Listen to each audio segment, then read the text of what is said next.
Hello বন্ধুরা, ভিডিওটা রিক্সা থেকে শুরু করেছিলাম ঠিক কথায়, কিন্তু তারপর রাস্তায় বেরিয়ে ট্রেনে বাসে প্রচুর ঝামেলা হয়েছে, মানে কমিউনিকেশান ঠিকঠাক হচ্ছিল না বলে আমি আর ভিডিও করিনি। তো সোজাসুজি একদম যেখানে যাওয়ার সেখানে চলে এসেছি। আর দেখে বুঝতে পারছেন কোথায় এসেছি হচ্ছে মাসিমণির বাড়িতে। 25 ডিসেম্বরে একসাথে একটা গেট টুগেদার পিকনিক যাই বলুন। তো এসে দুপুরে এখন লাঞ্চে বসে পড়েছি। তো এদিকে ভিডিওটা যেটা করছে সে উল্টো দিকে করছে, সেলফি ক্যামেরাতে করছে, সেই নিয়ে হাসাহাসিও হচ্ছে। এটা হচ্ছে ছোটোমণির মেয়ে, মানে মায়ের, মানে আমার ছোটো দাদুর নাতনি হয়, পরিষ্কার কথা, ঠিক আছে, মানে ছোটো মাসিমণির মেয়ে হয়। তো আমি খাবার দিচ্ছি, বৌদি খাবার দিচ্ছে, আর দাদা বসেছে, সবাই মিলে খেতে বসেছি। তো চলুন আমাদের আজকে মেনু কী ছিল সেটা একটু শেয়ার করি। ভাত ছিল, তার সাথে ছিল মাছের মাথা দিয়ে পুঁই শাক, আর ছিল ফুলকপি আলুর পোস্ত। রান্না আজকে সমস্ত বৌদিই করেছে, ইনফ্যাক্ট বৌদি এখন রান্না করছে, মাসিমণি আর পারছে না শরীর খারাপের জন্যে। তো মোটামুটি খাবার দাবার প্রত্যেকটাই ভালো হয়েছিল। আমি তো মোটামুটি শাক চচ্চড়ি দিয়ে ভাত খেয়ে ফেলেছি, এত সুন্দর হয়েছিল শাকটা। তার সাথে মাছের ঝাল ছিল, ডাল ছিল, আর ছিল পেঁপের চাটনি। তো এই সমস্ত দিয়ে আপাততভাবে দুপুরবেলার খাবার দাবারটা হলো ভালো রকমেরই। তো এখন আমি ধীরে সুস্থে বসে খাচ্ছি, সবাই খাচ্ছে। ওদিকে ছোটোমণি, যেটা ভায়োলেট কালারের নাইটি পরে আছে, তার পাশেই ছোটোমণির মেয়ে। আর এদিকে তো পাপড়ি বসেছে, দীপ আছে, সবাই খাওয়া দাওয়া করছে। আর এটা হচ্ছে বিকেলবেলা, সবাই মিলে একটু নাচ গান এসব হচ্ছে। ছোটোমণিও ফিরে যাবে বাড়ি। আমার মা এসছে বিকেলবেলা ছোটোমণির সাথে দেখা করতে। তো এইসব দেখা সাক্ষাৎ একসাথে হচ্ছে, যাই হোক। আর এদিকে বৌদি এখন ভাজছে চিকেন পকোড়া সন্ধ্যে স্ন্যাক্সের জন্যই। তো চিকেন পকোড়া খেয়ে দিয়ে আমরা আবার একটু মেলায় যাব, তার জন্য অলরেডি সবাই রেডি হয়েই দাঁড়িয়ে রয়েছি। চিকেনগুলো আগে থেকেই বনলেস চিকেন ম্যারিনেট করে রেখে দিয়েছিল, আর এখন একটু ময়দা, কর্নফ্লাওয়ার এই সমস্ত মিশিয়ে ডিম দিয়ে ভেজে নিচ্ছে।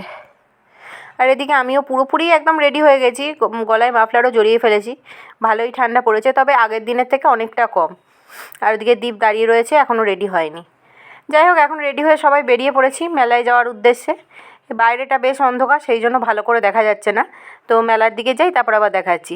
দেন সামনে এইদিকে একটা হ্যালোজেন আছে, হ্যালোজেনের সামনে চলে এসেছি, বেশ দেখিয়ে দিলাম সবাইকে। আর ওই মেয়েটা খালি দু আঙুল দেখিয়েই যায় আমার ভিডিওতে। তো মা আর গেল না, মা যেহেতু ফিরে যাবে। চলে এসেছি আমরা সাহেববাগান মেলাতে। সাহেববাগানে মানে ব্যান্ডেলে যে সাহেববাগানে এখন ওই সংস্কৃতি না, বিজ্ঞান ও সংহতি মেলা যেটা হয় সেইখানে। দুপুরে আসার কথা ছিল, কিন্তু খাওয়া দাওয়া করে আর ইচ্ছা করছিল না কারুরই আসতে, তাই সন্ধেবেলাতে এলাম। এসে একটু টুকটাক ঘোরাঘুরি করব, কিন্তু কেনার কিছুই নেই। মেলায় এমনি ঘুরতে আসি সবাই। দেখি ব্রেক ড্যান্সটা আবার খুব ইচ্ছা আছে, দেখা যাক কী হয়। এবং স্কুল ছাড়াও কোথায় পাঁচজন আমার গোষ্ঠীটা করা আছে,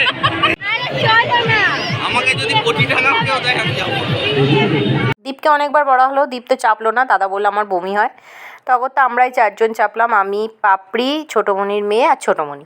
আর বৌদির চাপা হলো না, যেহেতু আমরা মানে চারজন হয়ে গেছিলাম। বৌদি বললো থাক, আমি পরে চেপে নেব।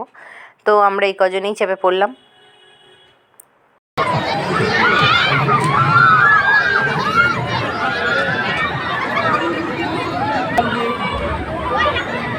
মানুষের কত রকম বুদ্ধির বিচার হয়। তারপর হঠাৎ করে দেখছি ব্রেক ডান্স থেকে নামার পর নাগরদোল্লা থেকে কেউ কাগজকুচি ছুটছে। দেখতে খুবই ভালো লাগছে ভিডিও করার জন্য, কিন্তু কিছুদিন আগেই দেখলাম যে বিষ্ণুপুরের ওখানে কোথাও একটা মেলাতে এরকম কাগজ চোরার জন্য পুলিশ তাদেরকে অ্যারেস্ট করেছে, কিন্তু এখানে সেরকম কিছু হয়নি। তো যাই হোক, আমাদের তো ওখানে ঘোরাঘুরি হয়ে গেল, এবার আস্তে আস্তে ফিরবো। তো ফেরার আগে একটুখানি কিছু খেতে হবে, তো আমরা চলে এসেছি এখানে ফুচকা খেতে। তো ফুচকা খাবার পাবলিক আমরা এই কজন, দীপও খাবে না, দাদাও খাবে না, ছোটোমণিও বললো আমি খাবো না। তো আমি, বোন, পাপড়ি আর বৌদি চারজন খেয়ে নিলাম।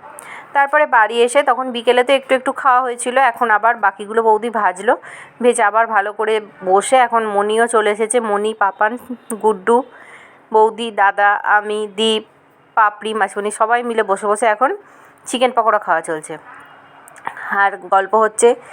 আর এই গোল টেবিল বৈঠকটাই তো মেন না।